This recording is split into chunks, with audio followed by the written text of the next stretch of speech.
Hello friends, कैसे हैं आप सब। आई होप कि आप लोग की प्रिपरेशन बहुत अच्छी चल रही होगी।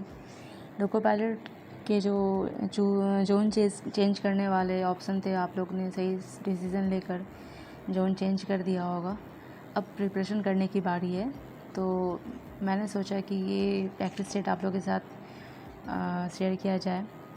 चलिए शुरू करते हैं टाइम को बिना वेस्ट किए। ये असिस्टेंट लोको पायलट की जो घटना चक्र की जो प्रैक्टिस सेट आती है वही है। इसमें टोटल प्रैक्टिस सेट 10 दिए गए हैं, तो प्रैक्टिस सेट 1 से हम लोग स्टार्ट करते हैं। तो चलिए शुरू करते हैं नंबर 1 क्वेश्चन से। पहला क्वेश्चन है, निम्नलिखित में से कौन समय की इकाई नहीं है। ऑप्शन ए प्रकाश वर्ष, option B nano second, micro second, D second. जैसे कि आप लोग नाम से ही देख पा रहे होंगे कि समझ में आ रहा होगा कि ये ऑप्शन ए जो है प्रकाश वर्ष लाइट ईयर, वो डिस्टेंस को मेजर करता है, इसलिए आंसर इसका ऑप्शन ए हो जाएगा। नेक्स्ट क्वेश्चन की तरफ बढ़ते हैं हम लोग। एक पानी से भरी ग्लास के नीचे कागज़ को खींचते हैं तो पानी में गति उत्पन्न नहीं होती। किसकी वजह से गति उत्पन्न नहीं होती। तो इसका ऑप्शन है गति के तीसरे नियम के कारण, जड़त्व के कारण, घर्षण के कारण, या डी इनमें से कोई नहीं।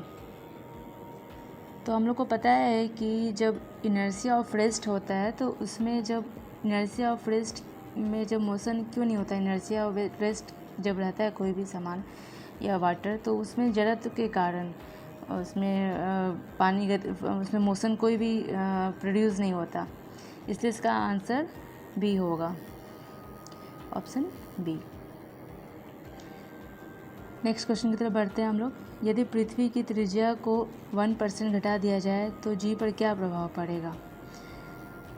तो इसका हम लोग को फॉर्मूला इसका पता है कि जैसे कि force equal to G M small M radius square, ये क्वेश्चन 1 है। और दूसरा क्वेश्चन क्या हम लोग को पता है, एम इंटू एक्सीलरेशन। तो ये दोनों को हम लोग इक्वेट करेंगे तो देखेंगे कि जी का जो वैल्यू है वो जी एम आर स्क्वायर। तो हम लोग देख पा रहे हैं कि जी जो है वो inversely proportional to R square है।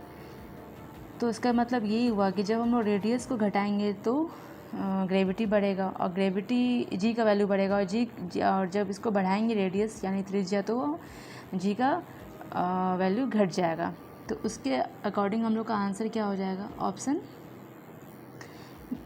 इसका क्या हो जाएगा, 3 का ऑप्शन बी हो जाएगा, क्योंकि इसमें कह रहा है कि त्रिज्या 1% घटा दिया जाए, तो ऑब्वियसली जी बढ़ जाएगा, क्योंकि इन्वर्सली प्रोपोर्शनल होता है वो। नेक्स्ट क्वेश्चन की तरफ बढ़ते हैं हम लोग। जब एक चल वस्तु की गति दोगुनी हो जाती है तो उसकी गतिज ऊर्जा क्या होता है। इसका ऑप्शन है दोगुनी हो जाती है, चौगुनी बढ़ जाती है, समान रहती है, या फिर 3 गुनी बढ़ जाती है। तो हम लोग को फॉर्मूला पता है, गतिज ऊर्जा इक्वल टू क्या होता है, क्या होता है, kinetic energy equal to mass into acceleration square. तो इसके एक्सीलरेशन की जगह हम लोग बोल रहा है कि हम लोग दोगुना कर देते हैं वेलोसिटी। तो आप लोग देख पा रहे होंगे कि जब हम लोग इसका वेलोसिटी को दोगुना कर दे रहे हैं तो गतिज ऊर्जा ये 4 गुना बढ़ जाएगा। इसका आंसर क्या हो जाएगा, चौगुनी बढ़ जाएगी। ठीक है, नेक्स्ट क्वेश्चन की तरफ बढ़ते हैं हम लोग। साबुन को जल में घोलने पर जल के पृष्ठ तनाव पर क्या प्रभाव पड़ता है। साबुन को अगर हम लोग जल में घोलते हैं तो उसके सरफेस टेंशन में क्या इफेक्ट होता है, सरफेस टेंशन घट जाता है। ये तो बहुत इजी क्वेश्चन था, इसका ऑप्शन बी हो जाएगा। नेक्स्ट क्वेश्चन की तरफ बढ़ते हैं हम लोग। निरपेक्ष शून्य ताप पर क्या होता है, निरपेक्ष शून्य ताप पर क्या होता है। इसका ऑप्शन है पानी जम जाता है, आणविक गति रुक जाती है, सभी गैस द्रव्य हो जाती है, या सभी, डी ऑप्शन ऑल। इसे क्या आंसर होगा, इसका आंसर होगा जो एब्सोल्यूट जीरो पर जो ताप का जो वैल्यू होता है वो 0 डिग्री केल्विन या फिर -273.15 डिग्री सेल्सियस पे प्राप्त किया जाता है। तो इस ताप पर पहुँचते पहुँचते अणुओं की जो मॉलिक्यूल्स है उसकी गति रुक जाती है, इसलिए सही आंसर इसका बी होगा, ऑप्शन बी। नेक्स्ट क्वेश्चन की तरफ हम लोग बढ़ते हैं। एक संयुक्त सूक्ष्मदर्शी में अभिदृश्य या नेत्रिका की अवदर्शन क्षमताएं क्रमशः M1 एंड M2 है। सूक्ष्मदर्शी की अवदर्शन क्षमता होगी क्या होगी? इसका ऑप्शन आप देख सकते हैं कि A option M1 into M2 है, ठीक है। दूसरा ऑप्शन M1 प्लस M2 है। तीसरा M1 डिवाइड बाई M2 और तीसरा M2 डिवाइड बाई M1।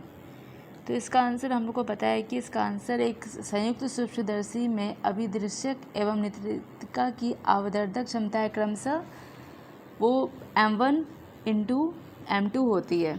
तो इसका आंसर ऑप्शन ए होगा। नेक्स्ट क्वेश्चन की तरफ बढ़ते हैं हम लोग। सबसे कम तरंग लंबाई वाली किरणें हैं। Option A beta, option A X rays, option D alpha rays और तीसरा बीटा रेज और डी ऑप्शन है गामा रेज।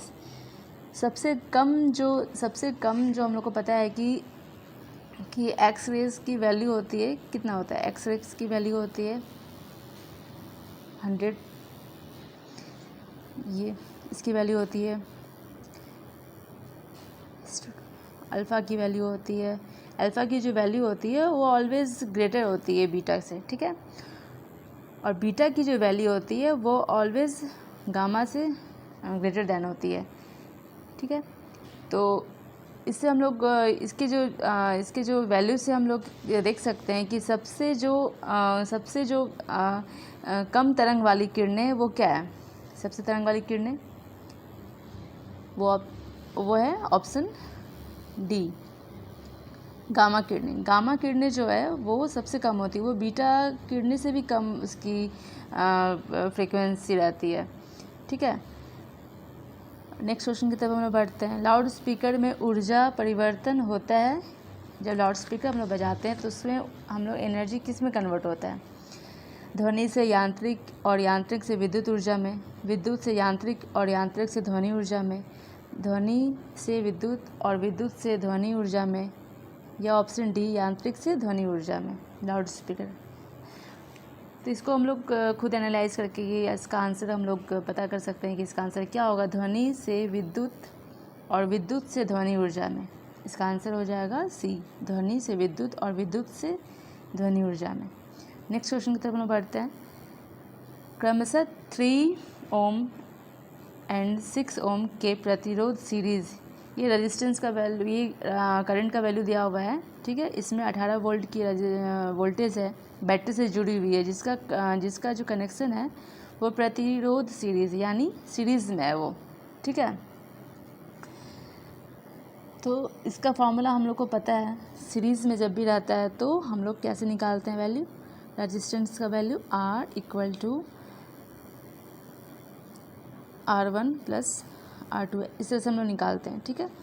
तो हम लोग 3 ओम प्लस 6 ओम 9 ओम, ठीक है। और हम लोग को फॉर्मूला पता है, अगर हम लोग करंट निकालना है तो वोल्टेज इनटू रेजिस्टेंस का फॉर्मूला होता है। इसमें हम लोग अगर फॉर्मूला पे अगर हम लोग सेट करें तो इसका आंसर कितना हो जाएगा? 2 एम्पेयर, ठीक है। तो इसका ऑप्शन आंसर हो जाएगा ऑप्शन ए। नेक्स्ट क्वेश्चन की तरफ बढ़ते हैं। क्यूरी किसकी इकाई है? क्यूरी जो है किसकी यूनिट है? पहला ऑप्शन है रेडियो सक्रियता, दूसरा प्रकाश की तीव्रता, तीसरा खगोलीय दूरी, या डी इनमें से कोई नहीं, ठीक है। इसका आंसर हो जाएगा रेडियो सक्रियता, ठीक है। इसका ऑप्शन तो हम लोग का आंसर इसका हम लोग को पता ही है, ठीक है। जिसकी जो खोज ने रॉबर्ट क्यूरी, पियर क्यूरी और उनकी पत्नी मैडम क्यूरी ने किया था, ठीक है। अब हम नेक्स्ट क्वेश्चन की तरफ बढ़ते हैं। क्वेश्चन नंबर 12 की ओर, ठीक है। नाभिक में प्रोटॉनों की संख्या और न्यूट्रॉनों की संख्या के योग को क्या कहते हैं? प्रोटॉन और न्यूट्रॉन को हम लोग जब ऐड करते हैं तो उसको क्या कहते हैं? ऑप्शन नंबर ए परमाणु संख्या, द्रव्यमान संख्या, या तुल्यांकी भार, या अनुभार। तो हम लोग इसको पता है कि इसका जब हम लोग प्रोटॉन और न्यूट्रॉन को जब हम लोग ऐड करते हैं तो वो मास नंबर बनता है, ठीक है, द्रव्यमान संख्या। तो ऑप्शन इसका बी होगा। नेक्स्ट क्वेश्चन की तरफ बढ़ते हैं। वेल्डिंग उद्योग में निम्नलिखित में से क्या प्रयोग होता है? वेल्डिंग उद्योग में इसका ऑप्शन दिया हुआ है, देखिए, मीथेन, एथेन, एसिटिलीन और सेकेंड लास्ट वन है बेंजीन। तो इसका आंसर क्या हो जाएगा? इसका आंसर हो जाएगा option number C, acetylene. Acetylene का हम लोग यूज़ करते हैं वेल्डिंग इंडस्ट्री में, ठीक है। और ये नीला थोता, 14 नंबर क्वेश्चन देखिए, नीला थोता क्या है, इसका फॉर्मूला क्या है, किसे कहते हैं? तो इसका ऑप्शन है कॉपर सल्फेट, कैल्शियम आयरन या सोडियम सल्फेट, ठीक है। तो इसका आंसर हो जाएगा कॉपर सल्फेट। हम लोग को पता है कि नीला थोता, और ये बहुत पॉपुलर क्वेश्चन भी है, अक्सर लगभग सारे एग्जाम में ये देखा जाता है ये क्वेश्चन। तो कॉपर सल्फेट इसका आंसर होगा। तो नेक्स्ट क्वेश्चन की तरफ हम लोग बढ़ते हैं। जब एक परिपथ में कई प्रतिरोध श्रृंखला से जुड़े होते हैं तो करंट का मान क्या होता है?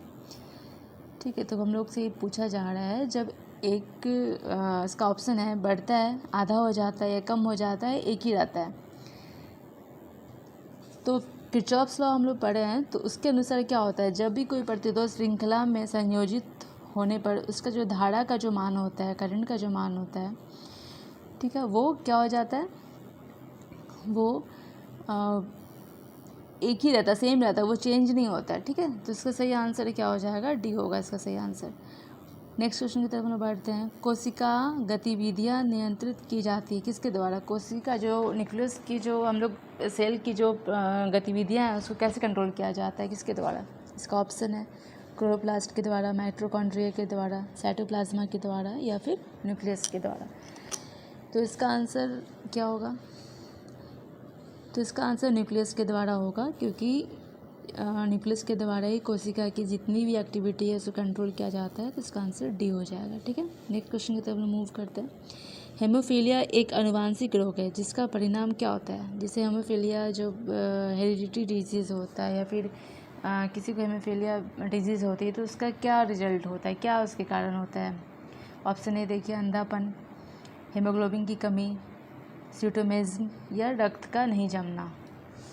रक्त का नहीं जमना तो ये तो हम लोग को पता है कि ये विटामिन के की वजह से होता है। ये विटामिन के हम लोग को रक्त को जमने नहीं देता उसको, ठीक है, जमने में। और फिर जो इसका ऑप्शन जो इसका आप हीमोफीलिया जो डिजीज़ है उसकी वजह से क्या हो सकती है, तो ये कॉमन सा क्वेश्चन है। ये हम लोग अगर कॉमन सेंस से भी अगर इसको सॉल्व करने की कोशिश करें तो इसका आंसर क्या हो जाएगा? 17 का आंसर हो जाएगा डी, ठीक है। रक्त को नहीं जमने देता है ये। और 18 नंबर क्वेश्चन की तरफ बढ़ते हैं। एपिफाइट वे पौधे हैं जो दूसरे पौधे पर निर्भर रहते हैं, आश्रित रहते हैं, किसके लिए? भोजन के लिए, छाया के लिए, जल के लिए या यांत्रिक अम्लम के लिए? यांत्रिक अम्लम मीन्स सपोर्ट, फिजिकल सपोर्ट के लिए, ठीक है। तो इसका आंसर क्या हो जाएगा? इसका आंसर हो जाएगा ऑप्शन डी। इसका आंसर हो जाएगा ऑप्शन डी, यांत्रिक आम्लन के लिए। नेक्स्ट क्वेश्चन की तरफ बढ़ते हैं हम लोग। किस पोषक तत्व का सर्वप्रथम मुंह में पाचन होता है? जब भी हम लोग कुछ खाना खाते हैं तो हम लोग के मुंह में डाइजेस्ट होना क्या चीज़ स्टार्ट हो जाता है?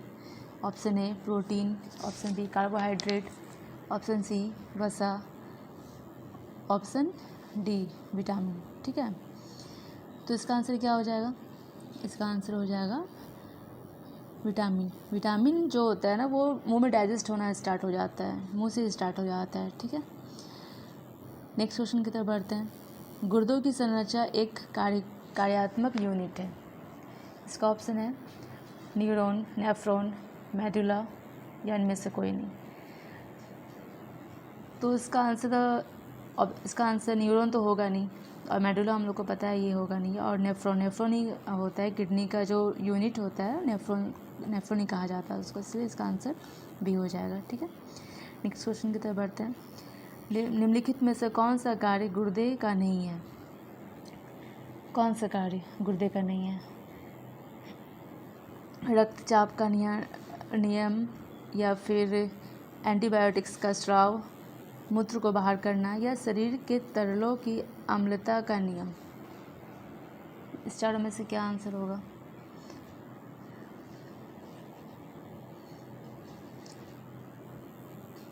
देखिए, हम लोग को पता है कि किडनी का क्या क्या फंक्शन होता है। मूत्र को बाहर निकालना, शरीर के तरलों की अम्लता का नियम, या फिर रक्तचाप का नियम। ठीक है, तो ये तीनों ए, सी और डी तो तीनों किडनी का काम है, लेकिन ऑप्शन जो बी है वो किडनी का काम नहीं है। ठीक है, तो इसका आंसर ऑप्शन बी हो जाएगा।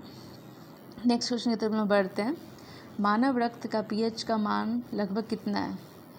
तो पीएच जो हम लोग के जो ह्यूमन ब्लड है उसका पीएच का वैल्यू कितना होता है? हम लोग को सभी को पता है कि जो पीएच वैल्यू ब्लड का जो होता है वो एल्कलाइन होता है, इसलिए इसका आंसर क्या होगा? इसका आंसर ऑप्शन है 7.4, बी 8.1, 6.7 एंड 7.9। तो इसका आंसर ऑप्शन ये हो जाएगा 7.4। नेक्स्ट क्वेश्चन की तरफ हम बढ़ते हैं। इनमें से किस संघ के सदस्य मुक्त जीवन जीने वाले फ्री लिविंग विशिष्ट समुद्री जीव होते हैं? इसका ऑप्शन है एनाकॉन्ड्रामेंटा, ऑर्थ्रोपोडा, नेमाटोडा एंड मोलस्का। तो इसका आंसर क्या होगा? इसका आंसर होगा एनाइनोमेंट्रा। इसका ऑप्शन आंसर हो जाएगा ऑप्शन नंबर ए। ठीक है, फ्री लिविंग समुद्री जीव होते हैं ये। ठीक है, अब हम लोग नेक्स्ट क्वेश्चन की तरफ बढ़ते हैं। निम्न कथनों पर विचार कीजिए। 13 दिसंबर 2023 को भारतीय जनता पार्टी के नेता विष्णुदेव साय ने छत्तीसगढ़ के, ये करंट अफेयर्स से रिलेटेड क्वेश्चन है ये, तो इसके इस समय ये आप मतलब ये हम लोग को हमेशा करंट अफेयर्स को रिवीजन करते रहना होगा, तभी ये हम लोग के क्वेश्चन को सॉल्व कर पाएंगे। ठीक है, तो इसका सही आंसर क्या हो जाएगा? राज्यपाल विश्वभूषण हरिश्चंद्र ने उन्हें पद एवं गोपनीयता की शपथ दिलाई। तो इसका ऑप्शन क्या हो जाएगा आंसर? इसका आंसर हो जाएगा ऑप्शन नंबर सी। ठीक है, दोनों सही है इसमें। नेक्स्ट क्वेश्चन की तरफ हम बढ़ते हैं। हाल में किस मंदिर को विश्व का 8वां आश्चर्य घोषित किया गया? पुरी मंदिर, अंकोर वाट मंदिर, श्वेदागोन पेंगोडा मंदिर, या इनमें से कोई नहीं? तो इसका आंसर हम लोग को पता है कि ऑप्शन इसका बी होगा इसका आंसर। ठीक है,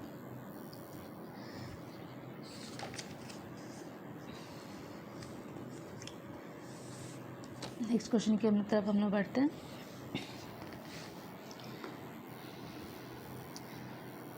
नेक्स्ट क्वेश्चन में ये डायग्राम दिया गया है, तो ये डायग्राम आप लोग देख सकते हैं कि इसमें बताया गया है, ये रीजनिंग का क्वेश्चन है। तो इस तरह के क्वेश्चन तो हमेशा रहेंगे ही रेलवे में, तो आप लोग इसको देख के सॉल्व कर सकते हैं कि इसका जो आंसर क्या होगा, कौन सा ऑप्शन होगा 26 नंबर में। ठीक है,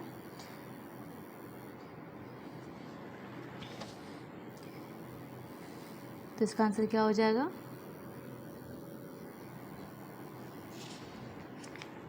ऑप्शन नंबर ए, यानी ऑप्शन नंबर डी। ठीक है, नेक्स्ट क्वेश्चन की तरफ बढ़ते हैं हम लोग। ये इक्वेशन बेस्ड क्वेश्चन है, तो जैसे इसमें पूछ रहा है यदि a इक्वल टू इतना वैल्यू दिया हुआ है, b का वैल्यू इतना दिया हुआ है, तो a b का वैल्यू कितना होगा? ठीक है, तो इसको हम लोग कैसे सॉल्व करेंगे? तो a का जो वैल्यू है हम लोग a और b का जो वैल्यू है, ये दोनों को पूछ रहा है कि a और b को मल्टीप्लाई करके कितना वैल्यू आएगा। तो ये जितना वैल्यू है उतना हम लोग को लिख देना है और सॉल्व कर देना है। तो इसका सॉल्व करने के बाद इसका answer A B equal to answer हो जाएगा इसका ऑप्शन नंबर ए। ठीक है, 100 आएगा। नेक्स्ट क्वेश्चन की तरफ हम लोग बढ़ते हैं। 8 बजे किसी घड़ी की दोनों सुइयां के बीच बने कोण का मान क्या होता है? जब 8 बजे की जब घड़ी में 8 बज रहे हैं तो उसकी डिग्री जो हम लोग कांटा का जो होता है मिनट और आवर की जो हम लोग का जो कांटा होता है उसका हम लोग को डिग्री का निकालना है बीच में। तो इसका फार्मूला होता है, फार्मूला हम लोग को पता होना चाहिए कि इसका जो फार्मूला होता है, जैसे 8 बज रहा है तो इसमें आवर कितना बज रहा है 8, और मिनट में क्या है, मिनट तो 0 पे है ना, क्योंकि वो 12 पे है। तो इसका फार्मूला है जैसे एंगल अगर निकालना है तो 30H minus 11m equal to 2, ये फार्मूला है, ठीक है। तो आप लोग इस पे h के वैल्यू की जगह 8 और 11 की जगह अगर 11 इंटू एम की जगह अगर 0, क्योंकि कोई एंगल नहीं बना रहा है ना ये, तो थीटा का वैल्यू कितना आ जाएगा, थीटा का वैल्यू आ जाएगा, एंगल का वैल्यू 120 डिग्री। तो इसका आंसर हो जाएगा 120 डिग्री, ऑप्शन बी, ठीक है। नेक्स्ट क्वेश्चन की तरफ हम लोग मूव करते हैं। एक इक्वेशन दिया हुआ है, इसको आप लोग को सॉल्व करना है। सॉल्व करने के बाद इसका आंसर जब आप लोग सॉल्व करेंगे तो लास्ट में इसका आंसर आ जाएगा कितना, ऑप्शन नंबर ए। सॉल्व करके देखिएगा आप इसको। तो बस ये सारे इक्वेशन क्या होता है ना कि टाइम टेकिंग लेता है एग्ज़ाम में, और इसको हम लोग को बहुत अच्छे से सॉल्व करना पड़ता है ताकि माइनस प्लस में कोई कन्फ्यूज़न और गलत ना हो जाए और मार्क्स ना कट जाए हम लोग का। तो नेक्स्ट क्वेश्चन की तरफ हम लोग मूव करते हैं।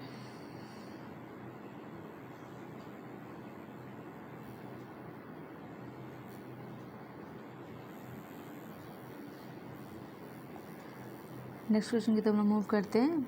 इसमें बोल रहा है कि 2 और 98 के बीच मध्य अनुपात ज्ञात कीजिए। तो मध्य अनुपात कैसे हम लोग ज्ञात करते हैं, तो इसका जो हम लोग को पता है मध्य अनुपात कैसे निकालते हैं। जैसे 2 और 98 का निकालना है तो इसका मध्य अनुपात कैसा होगा, कैसे निकालेंगे हम लोग, 2 इंटू 98 पे अंडर रूट, ठीक है। तो इसका आंसर कितना हो जाएगा, 196 आएगा, फिर आंसर 40। तो इसका आंसर कितना हो जाएगा, 14। नेक्स्ट क्वेश्चन की तरफ, 4624 का वर्गमूल कितना होगा, ठीक है। तो इसका हम लोग ऑप्शन देख के भी इसका आंसर निकाल सकते हैं। जैसे वर्गमूल यानी उससे उसे गुना करेंगे, अगर 72 को 72 से गुना करेंगे तो उतना नहीं आएगा।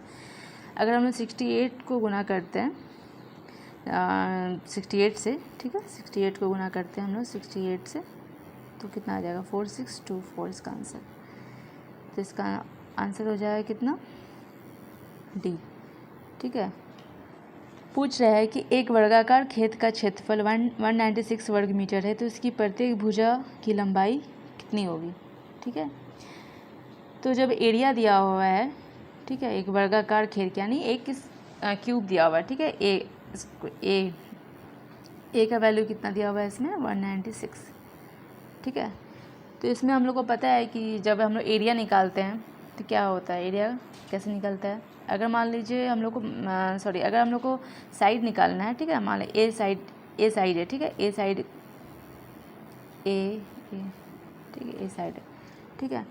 तो इसका अगर हम लोग साइड निकालना है तो हम लोग को एरिया जितना भी दिया हुआ है, एरिया उसको अंडर रूट करते हैं, ठीक है। 196 का आंसर कितना हो जाएगा, ए का वैल्यू कितना आ जाएगा, 14 मीटर, ठीक है। इसका तो आंसर कितना हो जाएगा, 14 मीटर, ठीक है।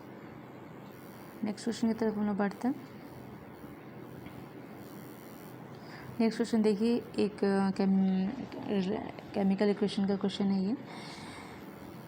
इसमें जो बोला है H2O2 plus chlorine 2 equal to 2HCl plus O2, ठीक है। इसमें जो H2O2 का जो है वो इसका फंक्शन क्या है, किस तरह से ये फंक्शन कर रहा है, इसमें एक अम्ल की तरह, एक एसिड की तरह, या फिर ऑक्सीकारक की तरह, या एक अपचारक की तरह, या एक क्षार की तरह, या एक बेस की तरह। तो इसका आंसर क्या हो जाएगा, इसका आंसर हो जाएगा ऑप्शन सी, एक अपचारक की तरह ये काम कर रहा है, ठीक है। अपचारक किसे कहते हैं, रसायन विज्ञान में अपचायक एक ऐसे रासायनिक तत्व या रासायनिक यौगिक को कहते हैं जो रासायनिक अभिक्रिया में एक या एक से अधिक इलेक्ट्रॉन किसी अन्य रासायनिक अभिक्रिया को देता है, ठीक है। तो इसलिए इसका आंसर सी हो जाएगा। नेक्स्ट क्वेश्चन देखिए, ये एक डायग्राम दिया रहेगा, इसको हम लोग को डायग्राम को एनालाइज करके इसको सॉल्व करना है। तो इसका आंसर क्या हो जाएगा, 34 का आंसर, 34 का answer option number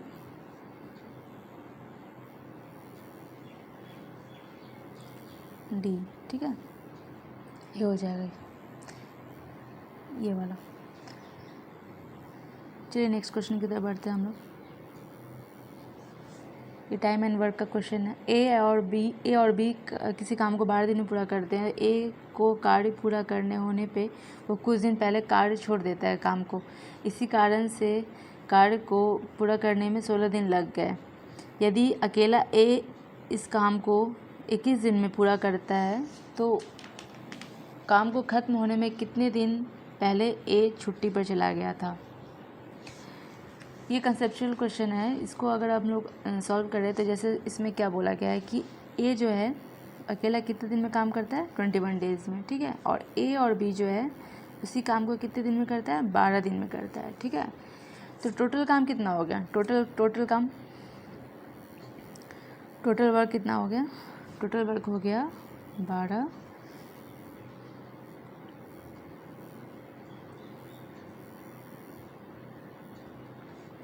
total work कितना हो गया, टोटल वर्क हो गया,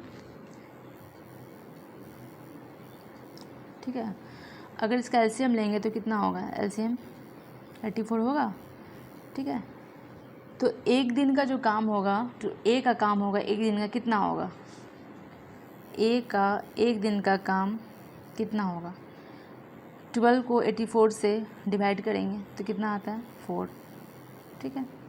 तो 4 होगा, ठीक है। और ए बी का टोटल, ए बी दोनों मिला के एक दिन का काम कितना होगा, ठीक है। तो वो कितना होगा, 7 वर्क होगा, ठीक है। और बी का एक दिन का काम कितना होगा, बी का, तो बी का यहाँ का देखिए 21 को अगर 84 से डिवाइड करेंगे तो बी का कितना वैल्यू निकल जाएगा, 3 होगा, 3 वर्क निकल जाएगा, ठीक है। और इसी तरह से हम लोग एज्यूम करेंगे कि माना कि ए जो है वो काम कितने दिन में करता है, x दिन में काम करता है, और बी उसी काम को 16 दिन में काम करता है, ठीक है। तो इससे हम लोग इक्वेशन एक बना सकते हैं कि 4x जैसे 4x + 3 × 16 = 84, ठीक है। तो इसी तरह x का वैल्यू 9 हो जाएगा। और फिर क्या, अगर x का वैल्यू 9 निकला तो a छुट्टी पर गया, ठीक है। a अगर छुट्टी पे चला गया यानी हम लोग 9 को माइनस कर देंगे 7 दिन पहले, तो इसका आंसर कितना हो जाएगा, 7 दिन पहले। अगर ए छुट्टी पे जब गया है, ए अगर छुट्टी पे चला गया है, ठीक है, 16 माइनस कितना, एक्स की जगह कितना लिखेंगे, 9, ठीक है। 16 - 9 यानी एक्स जो है वो 7 दिन पहले ही घर चला गया है। तो इसका आंसर कितना हो जाएगा, ऑप्शन नंबर ए 7, ठीक है। नेक्स्ट क्वेश्चन की तरफ हम लोग बढ़ते हैं। आधुनिक आवर्ती तालिका में कितने समूह और कितने आवर्त मौजूद होते हैं, ठीक है। जो मॉडर्न पीरियोडिक टेबल है उसमें कितने मतलब ग्रुप होते हैं और कितने कॉलम होते हैं। तो ये हम लोग को पता है कि इसका जो पहला ऑप्शन दिया हुआ है 9 समूह और 9 आवर्त, दूसरा 7 समूह 8 आवर्त, तीसरा 18 समूह और 7 आवर्त, और डी ऑप्शन डी है 8 समूह और 7 आवर्त। तो इसका आंसर कितना हो जाएगा, इसका आंसर हो जाएगा ऑप्शन सी, ठीक है। और हम लोग दूसरे क्वेश्चन की तरफ बढ़ते हैं। ये पाइप वाले क्वेश्चन, पाइप से रिलेटेड क्वेश्चन है। पाइप ए, बी और सी तीन एक खाली टैंकी से जुड़े हुए हैं, ठीक है। पहले 2 पाइप क्रमशः 4 और 10 घंटे में टैंकी को भर देते हैं, यानी ए बी भर देते हैं 4 और 10 घंटे में, जबकि भरी हुई टैंकी को तीसरे पाइप द्वारा यानी सी के द्वारा 6 घंटे में खाली कर दिया जाता है।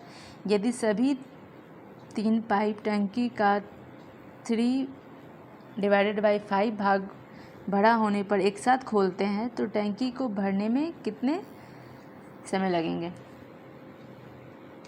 इस क्वेश्चन को बनाने का जो तरीका है, ये देखिए, इसका जो है ये वाला जो ये क्वेश्चन है 37 नंबर, 37 में क्या बोल रहा है कि जो ए है वो 4 घंटे में भरता है, बी जो है वो 10 घंटे में भरता है, सी जो है वो 6 घंटे में खाली करता है। इसलिए हम लोग यहाँ पे माइनस रखे। अगर हम लोग तीनों का एलसीएम निकालेंगे तो कितना होगा, 16 होगा, ठीक है। तो ये 4 को अगर हम लोग 16 से डिवाइड करेंगे, 60 को अगर हम लोग 4 से डिवाइड करेंगे तो कितना होगा, 15। यहाँ पे बी 10 को करेंगे तो कितना, 6 को करेंगे तो -10 होगा, ठीक है। और क्वेश्चन क्या हम लोग क्वेश्चन अगर टैंकी को भरने में लगा समय अगर हम लोग को निकालना है, तो टाइम अगर निकालना है हम लोग को, टैंकी को भरने में समय लगा है अगर निकालना है, तो 60 2:5 15 + 6 और ये, ठीक है, टाइम निकालना है। तो वर्क कितना है, 60 × 2:5 ये वर्क है, और नीचे जितना हम लोग का जो ये जो हम लोग निकाले एलसीएम से, ये सारे को नीचे हम लोग को पुट कर देना है। तो इसका आंसर कितना हो जाएगा, 12 × 2 / 11। बहुत इजी क्वेश्चन था इसका, और इसका आंसर हो जाएगा ऑप्शन नंबर, आप देख सकते हो ऑप्शन नंबर कितना नंबर है, ये डी ऑप्शन हो जाएगा। ठीक है, तो नेक्स्ट क्वेश्चन की तरफ हम लोग बढ़ते हैं। लिखा हुआ है कि संख्या 83374950 में 4 और 2 का जो स्थानीय मान का अंतर बताइए। तो स्थानीय मान, ये तो बहुत इजी क्वेश्चन है।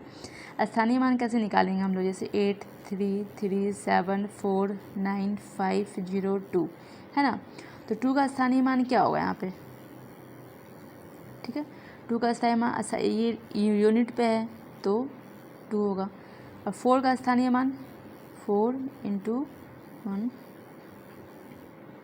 ठीक है, तो ये इसका कितना हो जाएगा, इसका देखिए 4 के बाद कितना जीरो है, 1 इकाई, दहाई, सैकड़ा, हज़ार, 10,000, तो हम लोग यहाँ पे 1000 से इसको 10,000 से इसको गुना करेंगे। ठीक है, तो टोटल कितना वैल्यू आएगा, अगर हम लोग इसका सब्सट्रैक्शन निकालेंगे, अगर डिफरेंस निकालेंगे, तो अंतर कितना हो जाएगा, अंतर 40,000 को 2 से 2 में डिवाइड कर देंगे, तो आंसर क्या हो जाएगा, 39998। ठीक है, तो इसका आंसर हो जाएगा ऑप्शन डी। नेक्स्ट क्वेश्चन की तरफ हम बढ़ते हैं। लिखा है इसमें कि जर्मन सिल्वर को किसी मिश्रित धातु में तांबे से जस्ते का अनुपात 17:7 था, जबकि निकेल से जस्ते का अनुपात 4:3 था। मिश्रित धातु में तांबे से जस्ते से निकल का क्रमशः अनुपात कितना था। देखिए तांबे और जस्ते का क्या दिया हुआ है, तांबे और जस्ते,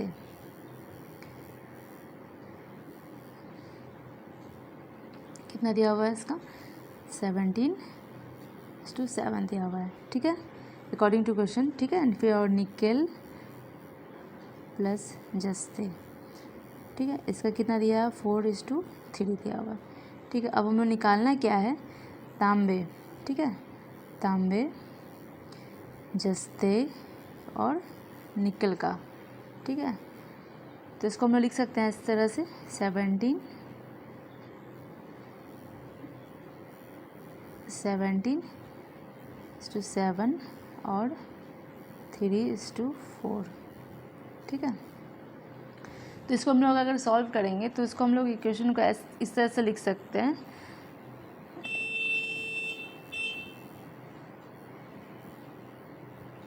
51 21 28। ये कहाँ से आया, जो 17:7 और 3:4 था, तो हम लोग इसको 17 को 3 से मल्टीप्लाई करेंगे। ठीक है, 7 को 3 से मल्टीप्लाई करेंगे 21, और 17 को 4 से मल्टीप्लाई करेंगे 28। तो इसी तरह से हम लोग सारा का रेशियो निकाल सकते हैं, तांबे, जस्ता और निकल का। ठीक है, तो क्या हो जाएगा, 51 21 और 28। ठीक है,